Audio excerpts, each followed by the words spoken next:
Okay, writers, we're going to talk about more aesthetics when it comes to writing.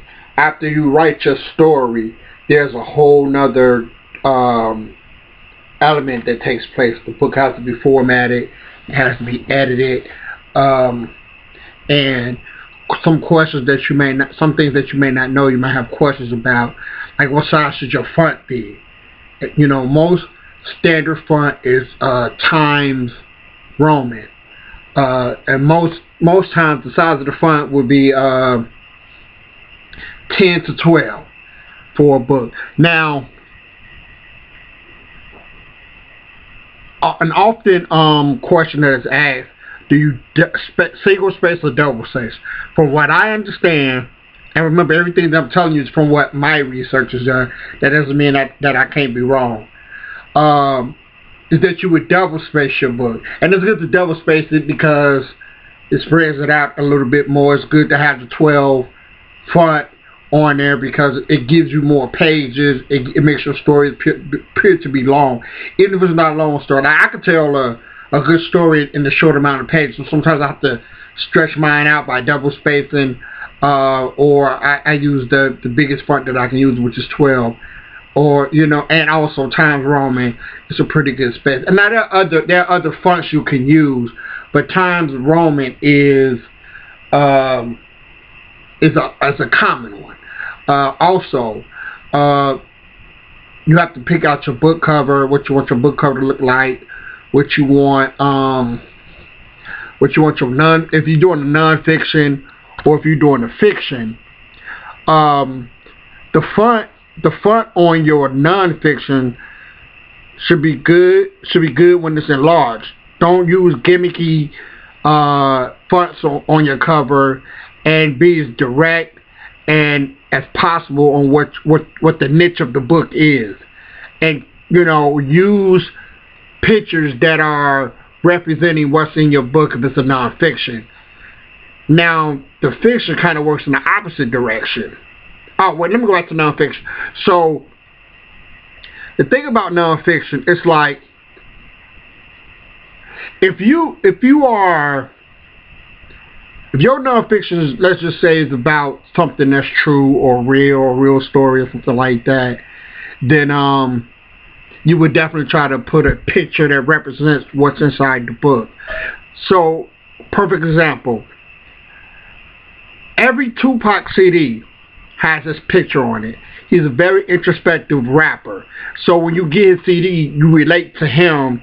He put his picture on it. We talk about the first Jill Scott CD, her pictures on the front, or Miseducation of Lauryn Hill, same thing.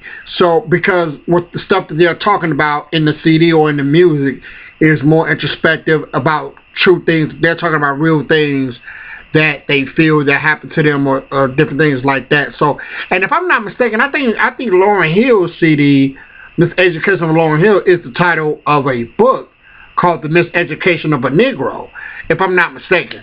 You can correct me on that, but I think that's her title was patterned after Miseducation of a Negro.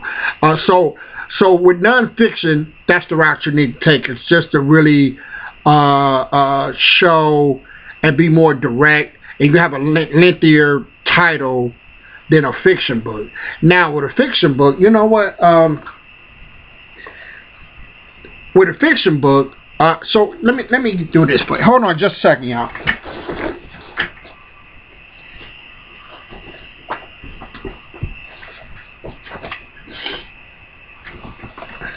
Okay, sorry about that.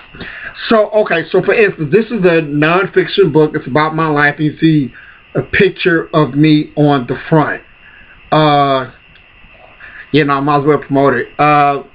Me growing up in Chicago, and what I had to deal with growing up in Chicago. And this book here is a fiction book. And you can see that it's a drawing because it's fiction. It's not real. You know, it's a made-up story. So that's the difference between fiction and nonfiction. Is like this. You know what I'm saying? You can be more creative with a fiction book to kind of pattern how you want it to look, and then with a nonfiction book, you want to actually put it where the reality of what's going on in the book. So also, while I'm showing you these book covers, there's different size book covers you can use. This is a 6x9 book cover. This is a 5x8 book cover. So, I mean, but you need to look up what works best for you for what you're trying to do. Also, I wrote a few things down here. I want to make sure I touch on everything. Here's the thing.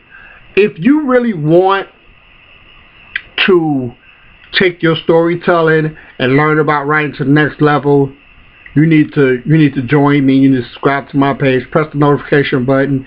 I even have a book group called Black Books for Us. Join my book group, subscribe to my channel, and I'll be answering all the questions that you may have without even asking them. And I also do a one-on-one mentorship that can really help you. I'm still learning, just like we all learn it. Some things that I may get wrong, but I do my research, you know what I'm saying? But I'm very forgetful too, to some things I do forget. Subscribe to my page. I'm D Revolution.